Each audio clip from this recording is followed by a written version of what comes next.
new day sees some easy and pleasant traveling downstream, surrounded by dense forest, when a strange trumpeting erupts from the trees ahead.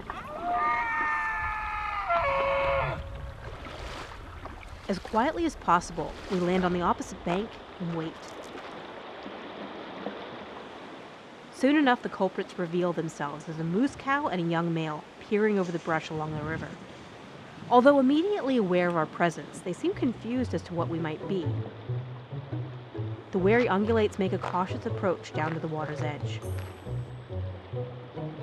Cricket's unimpressed. To her, these creatures look like the big cows she's known since she was a puppy. Utterly boring. Unlike pronghorns, goats, sheep, and bovids, who have horns that remain as permanent fixtures, cervids, such as deer, elk, and moose, have antlers.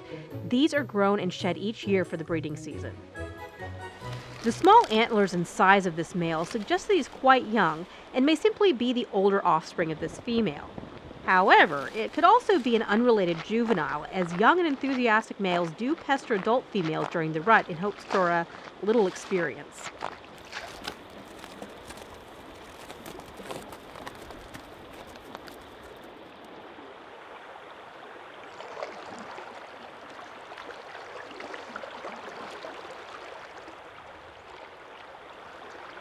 Our journey continues to Ramsey Ledge campsite, where alongside the river, Wilms finds a trail and along with Cricket wanders off to explore.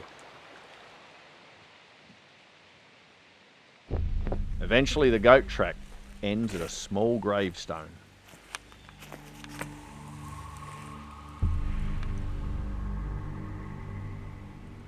That seems to be a G-O-E, so Joe McKee, I think.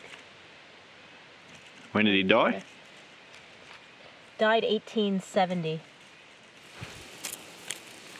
Returning to camp along a vehicle track, Cricket confronts a ruffled grouse, who promptly takes to higher elevations.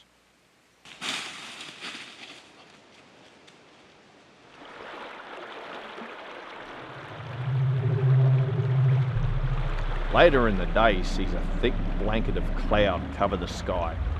The atmosphere feels heavy.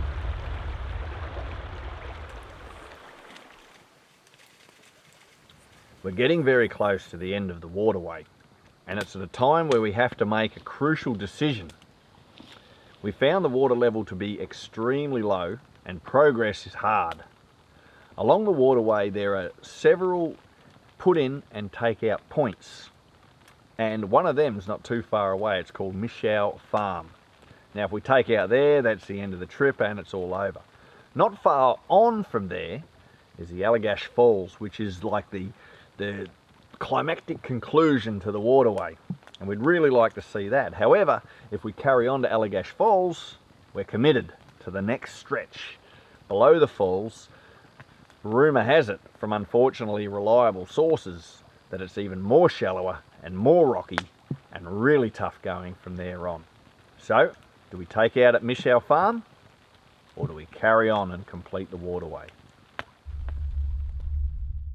The clouds become darker and more ominous, with no doubt as to what's coming. Mother Nature dispenses with theatrics such as thunder and lightning, instead focusing on a steady, solid, drenching rain. Dog. This is a wild old storm tonight, I can tell you. Even the dog's excited. How's your side of the tent, Wilms? Oh, I don't know. It's not really great.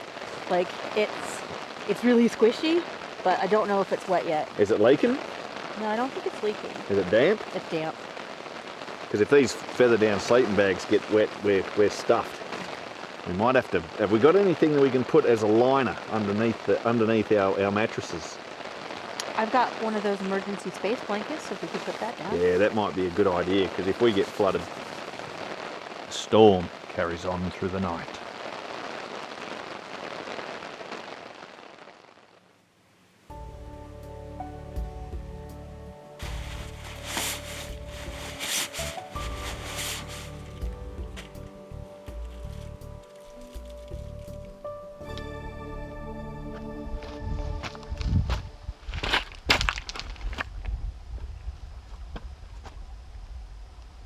The rain gods have come to our rescue. Last night's deluge has risen the river a couple of inches, and this may ease our passage down. Something that's not going to ease our passage, however, let's take a look over here. Our canoe is also full of water. We're going to have to empty that out before we start.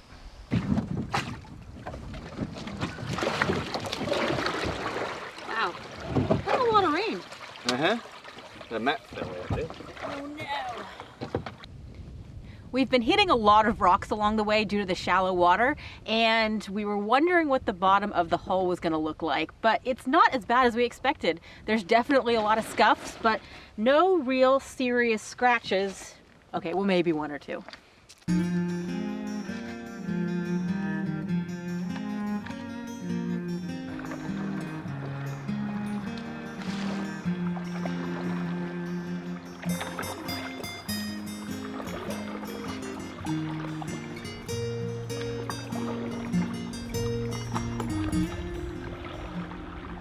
Prior to last night's rain, it was really difficult for us to find the channel, and we kept bottoming out. But after the water rose last night, things have gotten much easier and a lot more pleasant.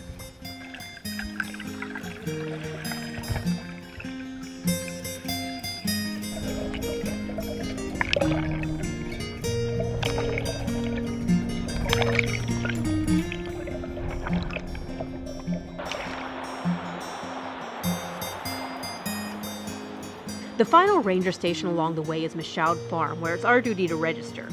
It's also our last chance for extraction if we choose not to tackle the notoriously shallow waters ahead.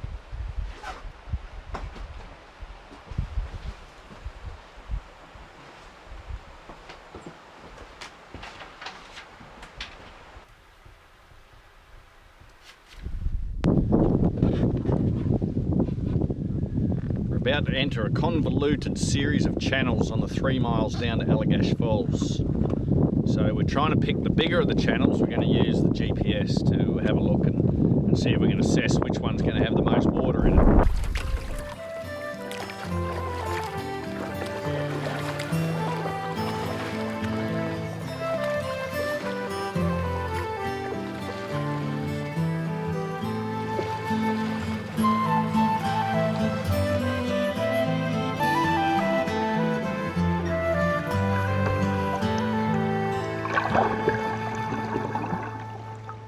For me and Wilms, on our travels through southern Africa and Namibia, we got onto this thing called biltong, and it's a thick slab of dried meat with spices, and it's awesome. So Summer's been making up this stuff for our journeys, and it's soft, nutritious, gets in your teeth, and is all round wonderful. Wave, yay. Cricket likes biltong as well, and that's an endorsement that I will take. The big tricker. Oh. Good job. Cricket takes position on the bow as a lookout. The maps indicate dangerous waters ahead.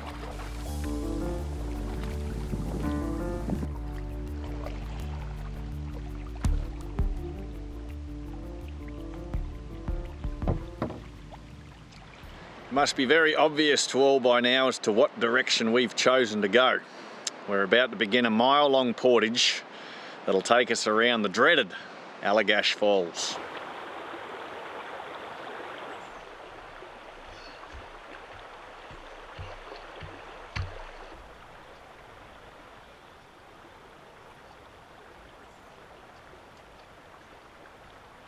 We've encountered very few people along the journey, but one encounter bestowed upon us the knowledge of this potentially tough portage.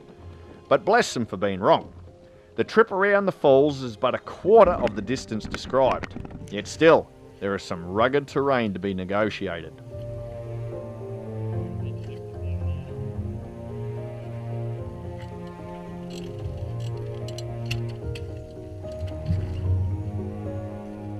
An old logging relic indicates early pioneers may have had it a bit tougher than us.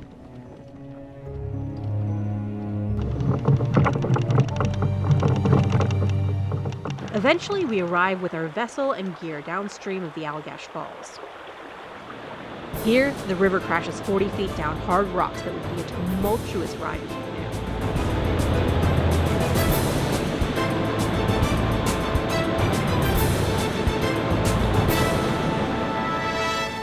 With Allagash Falls behind us, we might be facing our biggest challenge yet.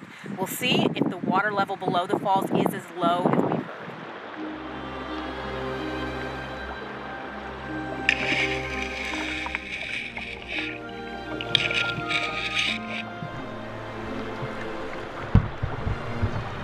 To our surprise, the lower Allagash gives us some quite relaxing paddling, with the action so sparse that young cricket even needs a nap.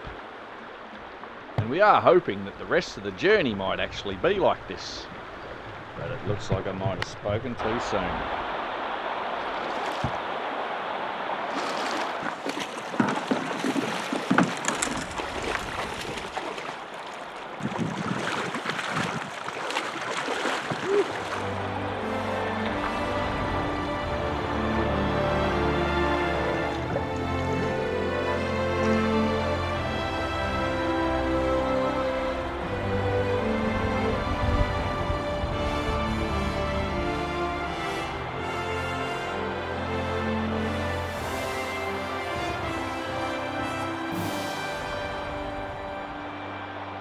It's still some way to go before arriving at our intended camp, but as the sky begins to darken, we choose to stop earlier and set up in case of another wet night.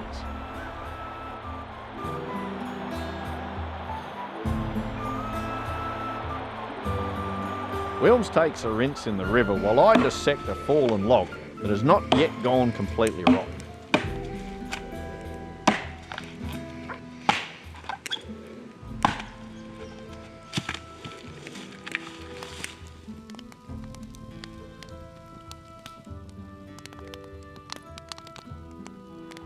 By dusk, the heavy clouds disperse and the sky looks far less threatening.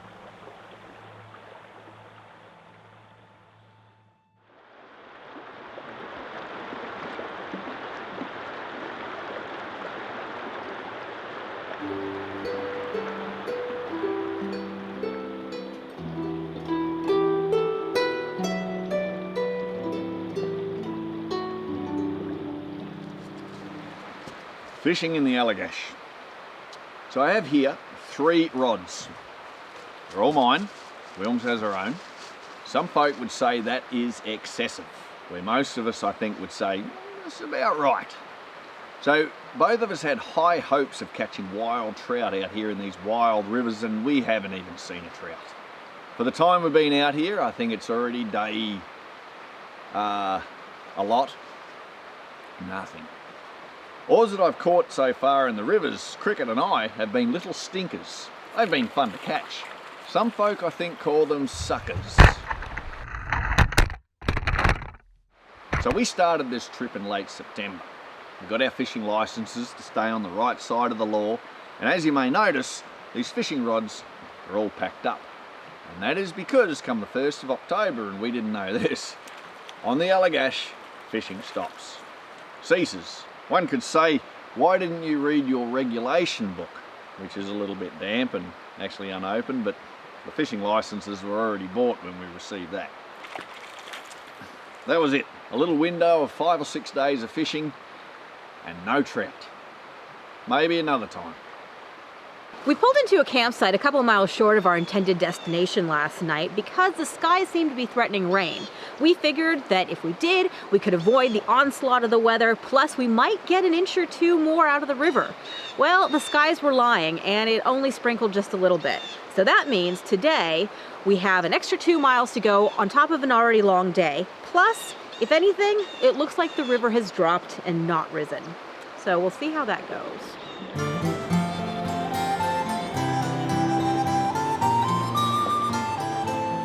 This is day 13 and beginning the 2nd week of October. Many foreign folk call this time of year autumn, while North Americans call it the fall, as deciduous trees prepare to drop their leaves and go dormant for a chilly winter. When you're assigned the job of raking up leaves so deep it's like a crunchy brown snowdrift, one understands the fall is an appropriate name.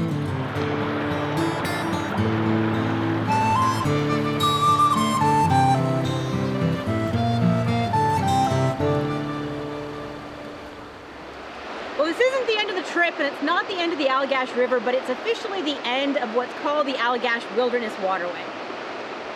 From here, once we finish the Allagash River, that flows into the St. John.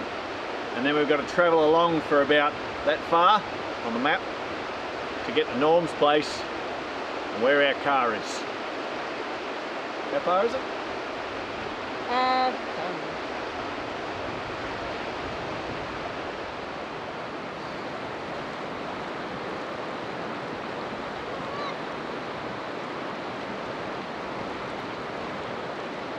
According to Wilmsey's maps, there are some convenient campsites ahead that would break up our long trip back to St. Francis. I think we're almost at the confluence of the Allagash and St. John. Seeing houses, seeing cars, and this whole journey on the lower Allagash has been much easier than I initially feared.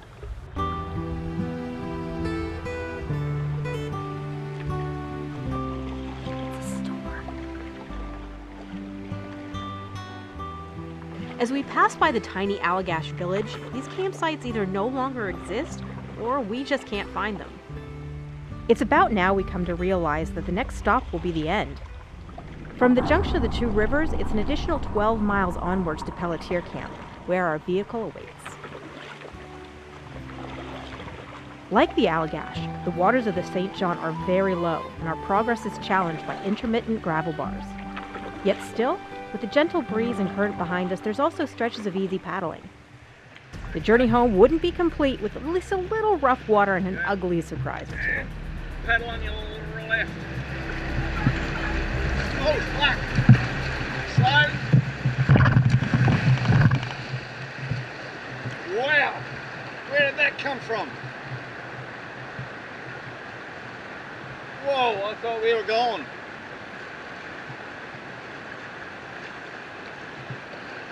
Fuck. I thought that one was going to take us out.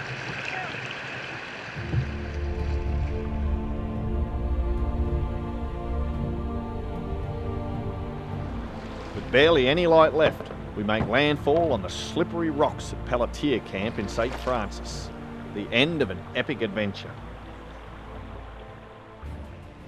The last 2 weeks have been a great experience. Misty mornings with the haunting calls of the loons, stunning forest colours, historical relics from the pioneer logging days, fierce storms, rough weather, wild water, no water, tough portages, and the solitude of being alone off-season in this remote waterway.